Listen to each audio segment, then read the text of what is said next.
одиноких женщин. Трудно сказать. И еще труднее их понять. Одна из таких – поселковая красавица Мария.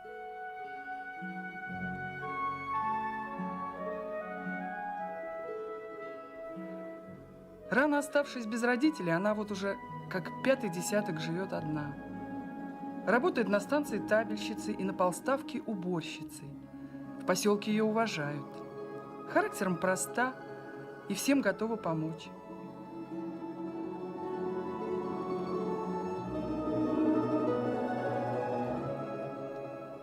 Жизнь почти прожита. Лучшие годы порассыпаны за спиной, точно опавшие листья. Что и говорить, перекипела Мария. Однако стоит мимо ее дома пройти леснику Илье, как закипает сердце у ней, нежнеет взгляд. Так и кинулась бы она к нему, сбежала бы с крыльца, но, увы, у Ильи есть жена.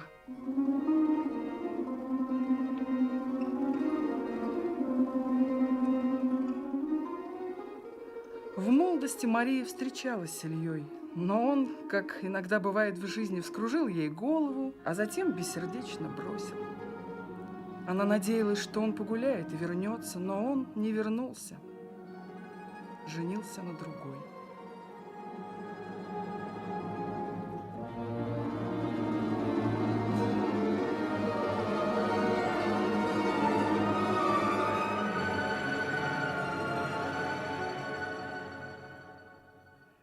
Лесник Илья, худенький, жилистый, лет ему 55.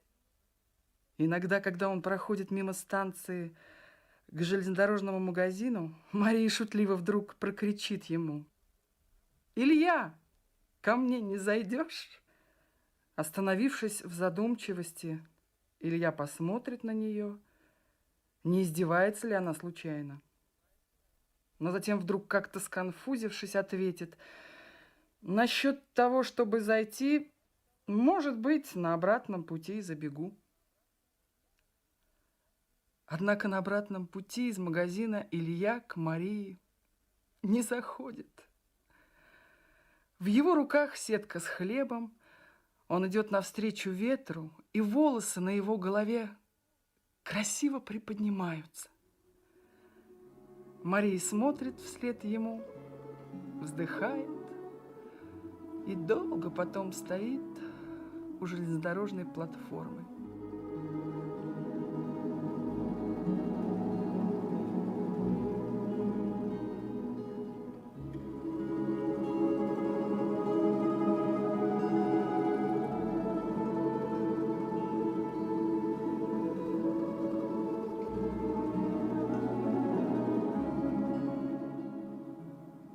«Мариша!» — ее окликает машинист Прокоша. Мужик ее возраста, холостяк, заядлый гуляка и весельчак. «Айда ко мне!» Ангельски сложив на груди руки, произносит он: «Посидим, музыку послушаем». Он не может оторвать взгляда от ее лица. Самым лучшим кажется оно ему в поселке и самым светлым. «Мариша! А, Мариш!» Вновь шепчет он и еще более настойчиво смотрит на нее. «Я не рябой, я петь здоров, и учти, к тебе не навязываюсь.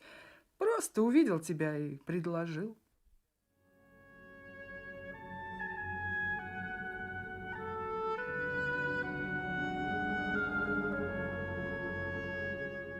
Придя домой, Мария включила радио, начала готовить. За окном синий вечер.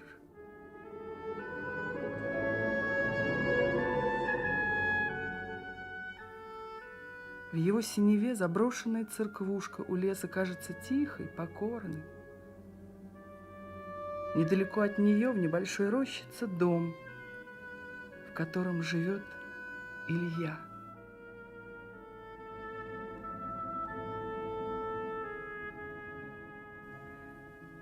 Его не видать из окошка Марии. Лишь зимой, когда вдруг струйка дыма почти каждый день поднимается над деревьями, можно догадаться, что в рощице кто-то живет.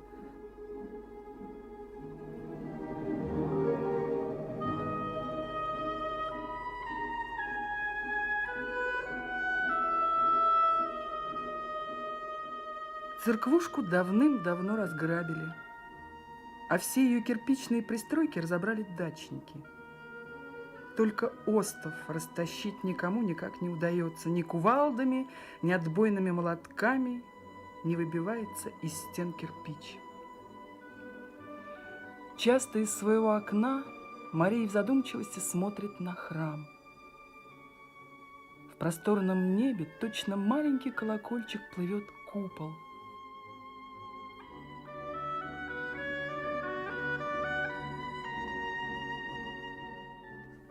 И птицы кружат над ним, веселясь и играясь.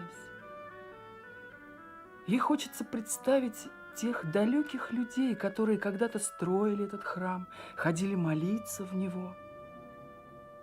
А теперь вот их нет, как и нет их времени. Видно, дети не поняли своих родителей, если пустует в заброшенном виде храм.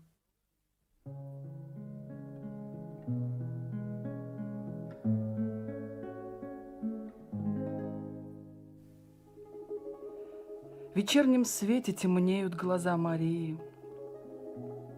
Людям не прикажешь, чего им любить, вздыхает она. Ей нравится храм. Она любит приходить к нему с цветами.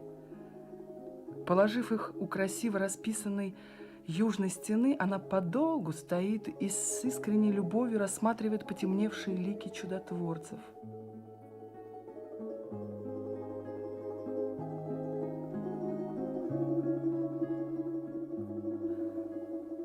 Ей нравится размышлять о том, как жили люди раньше. И уже позабыв, где стоит, она шепчет: в этом храме родители мои крестились. А почему я не здесь? И зачем, и кому я нужна, если все это было не для меня?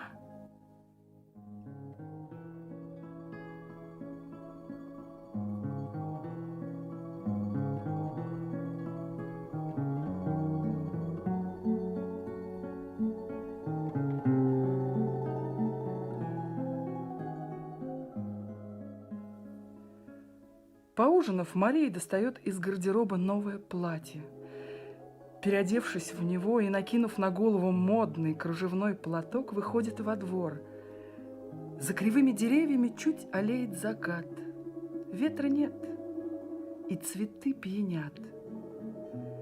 Мария смотрит на них, трогает руками, но они не веселят ее.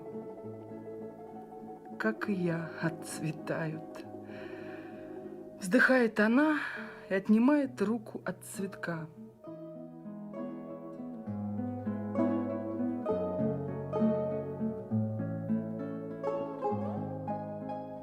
Никого не боясь и не прячась, она подходит к дому, где живет Илья. Окна вовсю горят, играет музыка, и женский голос с растяжкой и назидательностью кому-то о чем-то говорит. Зайти в дом Мария не решается. Взял бы и нарочно ко мне вышел. Она робко улыбается, смотря преданными глазами на светящиеся стекла.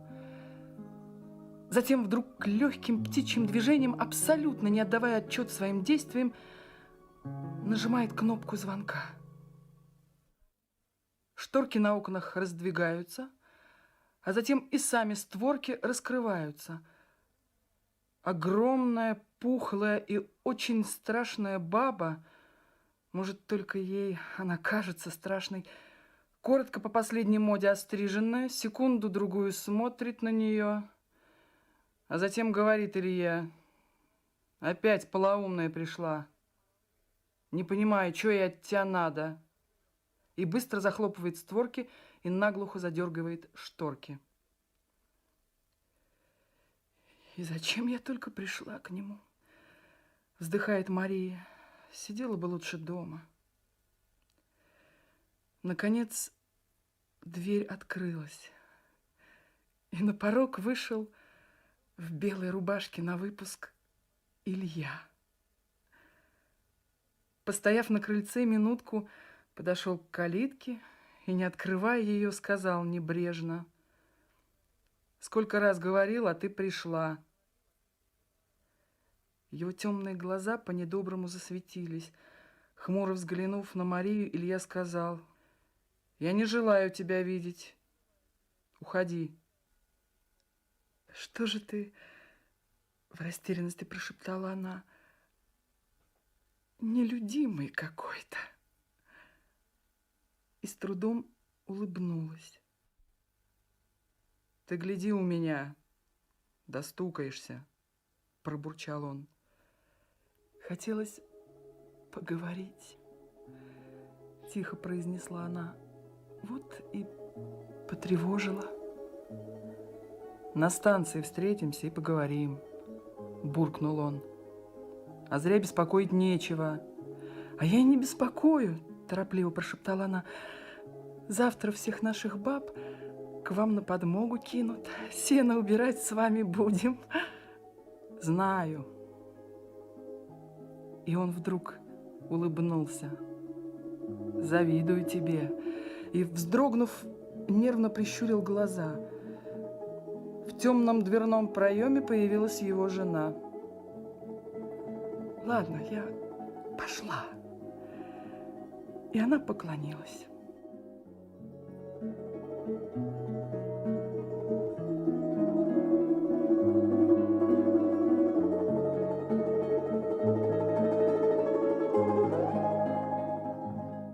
И вот на завтра она вышла вместе с кассирами и старшими диспетчерами помогать лесникам убирать высушенное сено. Большую часть его в храм сложат, а остальную во двор совхозной фермы. Когда наполнили сеном первую машину, то для того, чтобы верхушка случайно не свалилась в дороге, решили укрепить сено 2 веревками. Илья залез в кузов и здесь неожиданно столкнулся с Марией. Она боком стояла к нему, опершись на вилы и держа травинку в губах.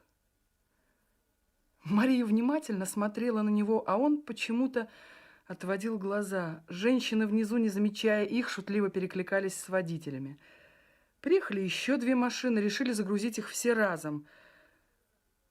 «А ты и вправду похорошела», — тихо произнес Илья и усмехнулся. Пот катился по лбу и щекам, и лицо его так знакомое ей было как никогда красивым.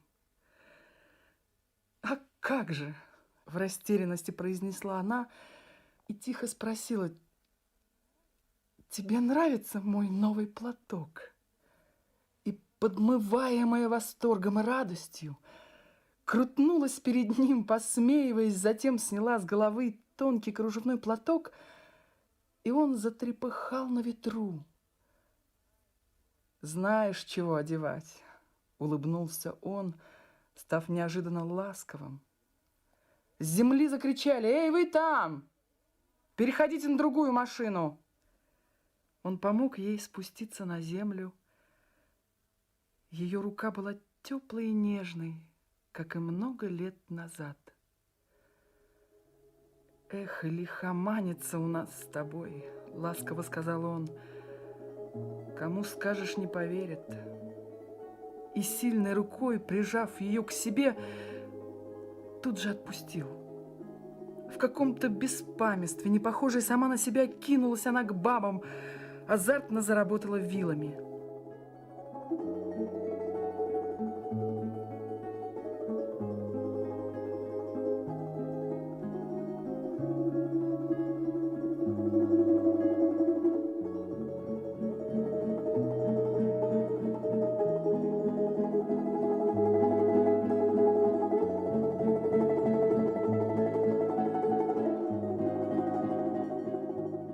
Сено повезли 3 машинами. Две бабы сели в кабины первых двух машин, в третью сел Илья.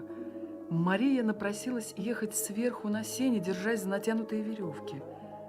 Она каждый год так ездила. Возражать никто не стал.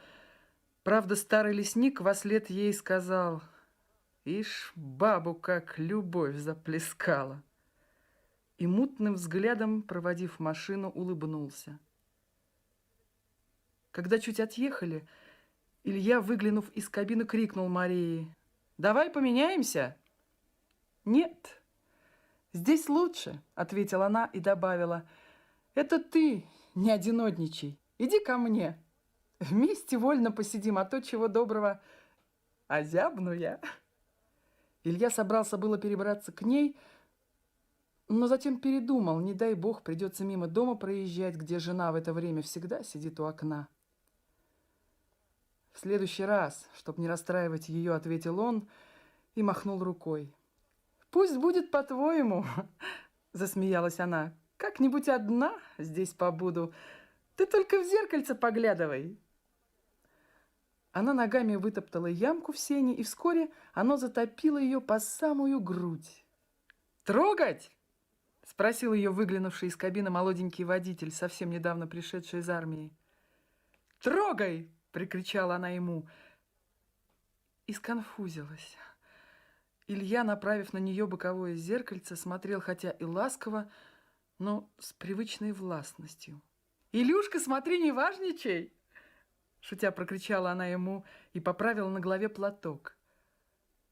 Машина быстро набрала скорость и понеслась по пыльной дороге, рассекая воздух.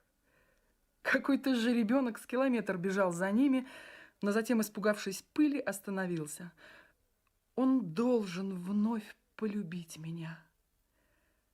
Не давала покоя Марии одна и та же мысль.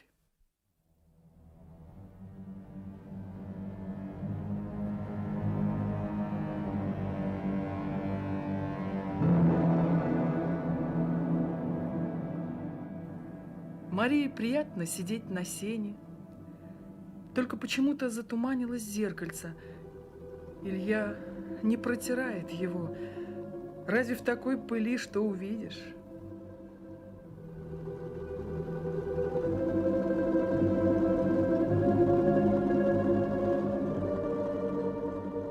Да и не мальчик он, чтобы на ходу переглядываться с бабой. Водитель, понимая интерес Марии к Илье, сказал: «Ей можно все простить». И добавил: «Удивительная женщина, ну просто чудо. Порой посмотришь на нее, и голова кружится. Всегда ладная, стройная, без грубости. А как трудится!» «Одна она, что ли, на свете?» – засмеялся Илья. «Сотни их, успевай только любить». «Нет, Мария одна», – не согласился водитель и замолчал.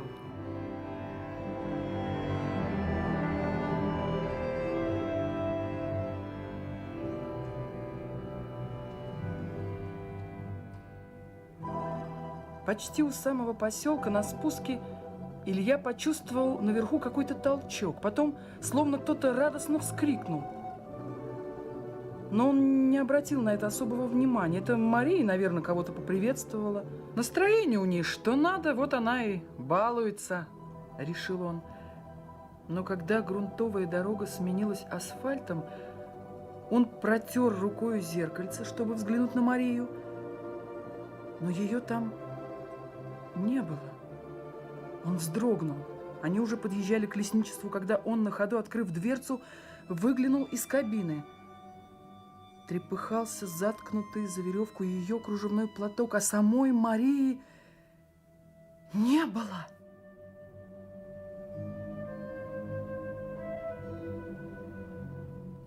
Вслед за Ильей выглянул и водитель. Подбежали лесники с других машин. В горячечном угаре все стали звать и искать Марию, а затем вдруг, разом как-то умолкнув, понеслись обратно по дороге. Машина, груженная сеном, ползла за людьми, боясь их обогнать.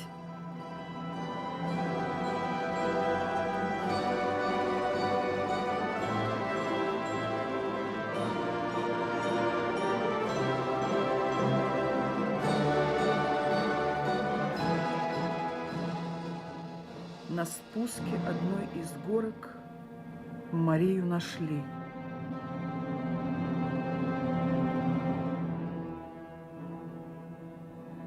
Она лежала на траве в метре от дороги. Тело вжалось в траву, и 2 капельки пота на лбу, тревожимые ветром, то и дело расплющивались, отражая в себе небесный свет.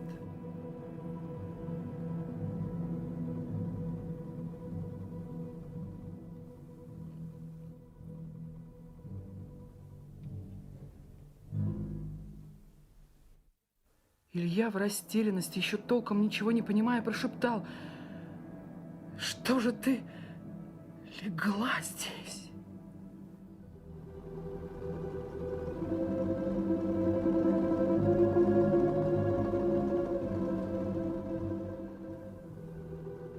И ветер, полоснув его, как-то разом сгорбатил.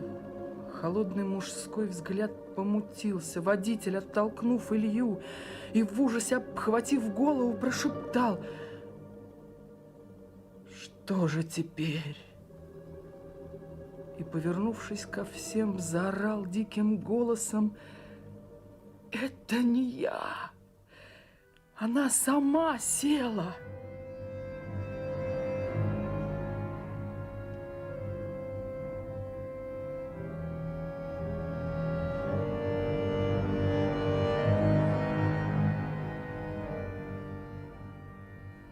Над головами людей небо все так же синело,